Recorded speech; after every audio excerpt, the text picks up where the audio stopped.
Hey everyone, welcome to the last day of the reading rush. This is going to be my final vlog, day 7. So a little reading update for you all. I finished reading Harry Potter and the Philosopher's Stone. I spent almost all night reading this in between editing my last 2 vlogs that I put up today.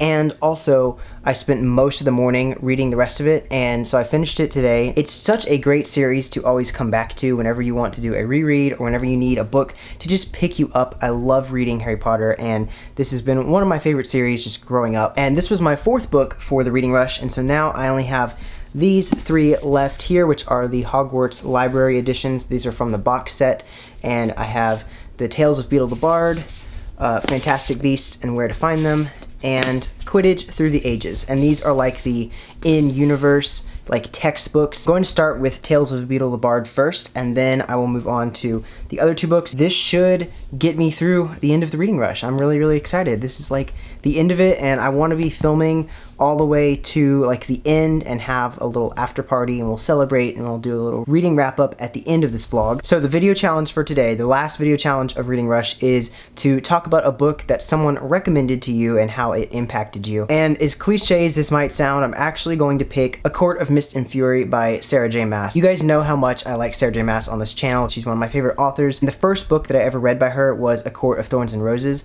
And I have to admit that the first time I read it, I really didn't like it that much. I felt like the writing was really weird. So I was not really feeling it by the time I finished, and I felt like I was just gonna move on. I didn't really like the series. But then one of my best friends told me that I should read A Court of Mist and Fury, and they said, don't worry, the story gets so much better in A Court of Mist and Fury, and it takes the whole series up to another level. So I gave them the benefit of the doubt, and I decided to pick it up, and oh my gosh. They were absolutely right. This story was really, really good. I enjoyed it so much, and it was so much better than A Court of Thorns and Roses. I think just the story, the character development, everything about this book was so much better. And after that, I picked up Akawar, which is A Court of Wings and Ruin. It gets really complicated to remember all of these different acronyms, because you have Akamath, Akawar, and then Akafaz. So the story was really impactful to me, and had I not continued with the series, I might not have ever fallen in love with Sarah J. Maas's books, and I might not have ever read Throne of Glass, which is my favorite of her series and one of my favorite series just in general. So I'm glad that I did read this book, because it opened me up to the world of Sarah J. Maas, and I just fell into her fantasy series, and I love them. And both of them have like impacted me, and they just mean so much to me. So I'm really glad that I continue with the series, and it's thanks to my friend who buddy read them with me and like encouraged me to keep reading the series. Oh, I just remembered I have to do a Reading Rush Instagram post so I can get that badge. Recreate a book cover. I actually think I know exactly what I'm going to do for this challenge. There's not any rule that says it has to be like a flat lay picture that recreates the book cover. So what I'm going to do is I'm going to just recreate the cover from Kingdom of Ash by Sarah J. Maas. Since I was just talking about her, I have my sword that I can actually use. I just remembered that I have to get that out of my car. Okay, so here's my sword. I just hit myself in the face with this. This is actually a replica of Aragorn's sword Anduril from Return of the King, but it'll work perfectly for this photo, and it's got this awesome scabbard with this like belt that is kind of coming off of it. I need to fix that. Wait, we're just gonna undo that for now. This is a problem. This is amazing. It's actually like really sharp on the top. So we're gonna do the picture, and she's got it over the right side of her face, so like this.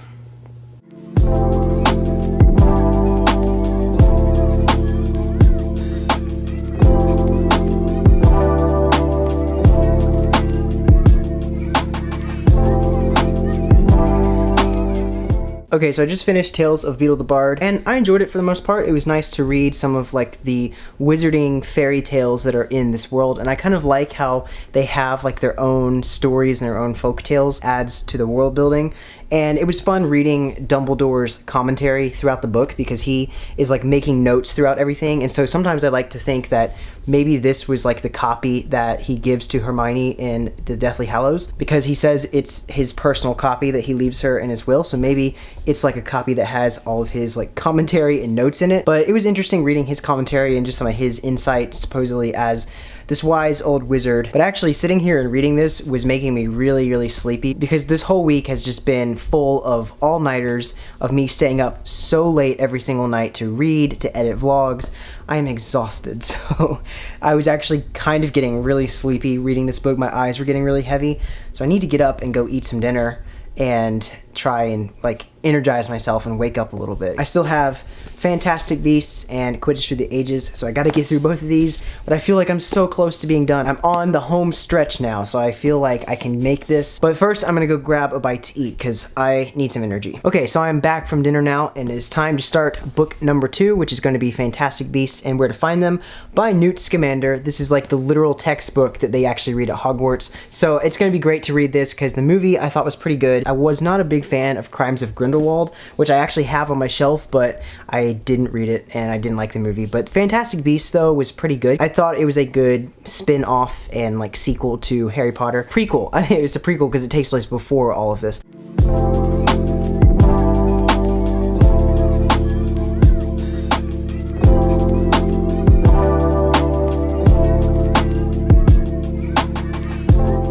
Okay guys, so I just finished Fantastic Beasts and Where to Find Them, and I thought this was really cool. I liked how at the beginning there was like an introduction that basically covered all of the definitions of what defines like a beast versus a being versus like a human, and how the magical government came to those conclusions about what was defined as what. I thought that was really cool, and it's just a great little encyclopedia of all the different magical creatures, and it's in alphabetical order.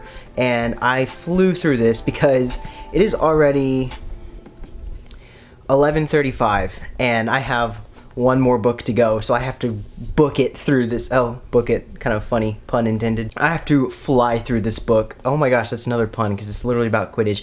I have to speed read this book because I don't think I'm gonna make it if I don't.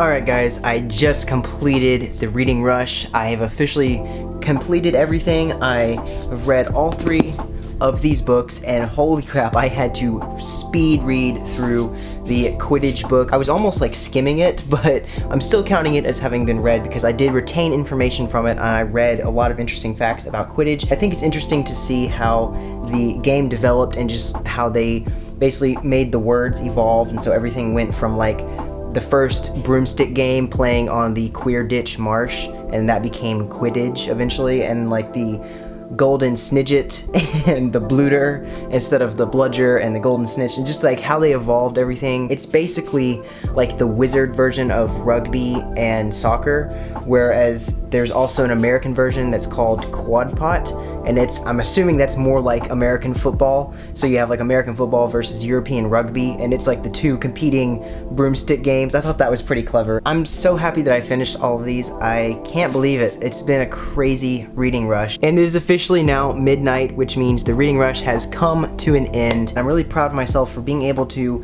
work as hard as I did to get as many books in as I can, to read all 7 books that I wanted to read, and to post these vlogs every single day and be consistent with that. That's honestly an accomplishment, and it's something I've never done before. Like, I've never done like daily vlogging before, and so that was actually kind of fun, but it was a really big challenge of just trying to find content to film for you guys, because I was literally just sitting in my bed reading for most of this time. So I was like, how do I make this interesting? Just the amount of planning and work that went into this, because I had to read, I was editing vlogs, I was filming, I was interacting on social media. Like, it was a huge event. It wasn't just simply reading a book and that was it. Like, it was a lot of work, but it was fun though, and I'm proud to be a 2-time victor of the reading rush / booktubeathon. So I guess I'll go ahead and like change camera angles so I'm in front of my bookshelves, and we'll do a little reading wrap up of everything I read for the reading rush and just do a little celebration.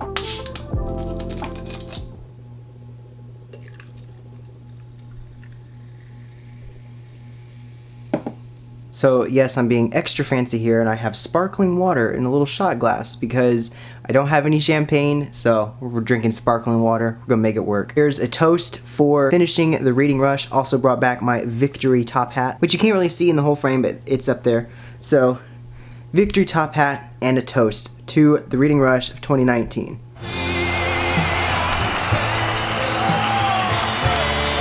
Alright, so here is my reading wrap up for the reading rush. Book number 1 was The Lay of Outro and Etron by J.R. Tolkien. What did I give this on Goodreads? I don't even remember now. It's so late at night, I don't remember what I gave this rating. I think it was 3 stars, and this book was for my challenge of reading a book with purple on the cover. As you can see, the book is kind of purplish violet cover, and the water in the picture is purple. The next book I read was for the challenge of reading a book you meant to pick up last year, and for that one I picked Artemis by Andy Weir, and I gave this book 2 stars on Goodreads because honestly I did not think it was that great. I like sci-fi, so I'm naturally going to be interested in anything that has any kind of science in it, but I just felt like this book could have been so much better. It's definitely not a book I want to reread anytime soon. And then for the challenges of reading a book in the same spot the entire time and for watching a book to movie adaptation, I read Batman Year One by Frank Miller, and I loved this book. This was such a cool graphic novel for Batman. I gave this 5 stars on Goodreads because I really enjoyed it, and it was really cool to see how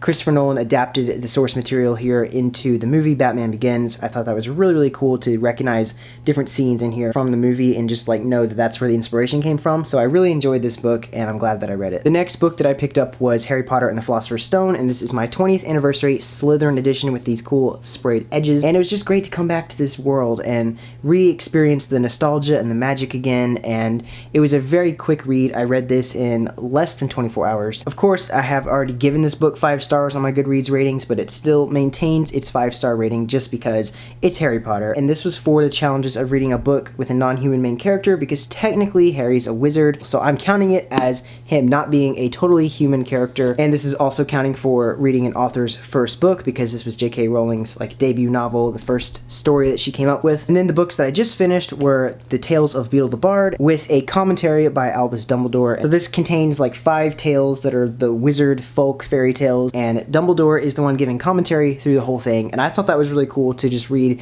his like perspective, and I gave this 3 stars on Goodreads. Then I picked up Fantastic Beasts and Where to Find Them by none other than Newt Scamander, and it was enjoyable too to learn about just all the different magical creatures in this world within the Harry Potter books and the Fantastic Beasts movie. I also gave this book 3 stars. I think I gave all 3 of these Hogwarts Library books 3 stars. And then I picked up Quidditch for the Ages, and this is by Kenilworthy Wisp, and he is apparently a Quidditch expert and historian in the wizarding world. This book was all about the evolution of Quidditch and how it started. I breezed through this thing so fast because I was pushing the limit on time. I had like 30 minutes left of reading rush when I started this, and so I was flying through it. Like, I almost skim read it because I was trying to get through it so fast, but I managed to retain enough information that like I understood the book, and I did read it from end to end, so I'm counting that as being read. So I just want to say a huge thank you to Ariel Bissett and Raylene for putting on the Reading Rush. It was a great inaugural year for the rebranded Booktubeathon and now calling it the Reading Rush, and I'm really excited for next year's Reading Rush. Hopefully that one will be even better than this year's, and I want to thank all of you guys for watching all of my vlogs. I know that some of them were a little ridiculous because I posted them at weird times. Some of them had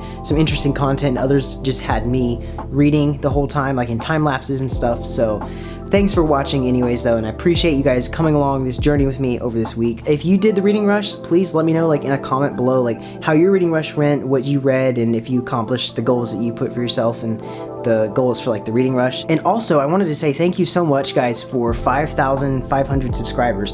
That is a huge milestone for my channel. Even if not everyone is consistently watching my videos, the fact that someone watched one and they liked it enough to subscribe means a lot to me, so I want to thank you all so much. That's just a crazy milestone for my channel, and I hope to grow even more over this like next year. So this is my last vlog, this is it, and I had a great time with the Reading Rush, and I will resume posting like regular content in this next week. And not only did the Reading Rush help me progress in my Goodreads reading challenge for the year, but I think it also really helped me get more into the habit of posting more often. I really want to stop this cycle of me being active on my channel for a little bit and then disappearing for like 2 months and then coming back and then disappearing. Hopefully the Reading Rush will help me continue to stay consistent with my videos. I'm probably going to end this vlog now so I can edit it and upload it, and then I'm going to sleep for 2 days. It's been a great week, and I will see you all really soon with another new video. So until then, happy reading, and I will see you all real soon.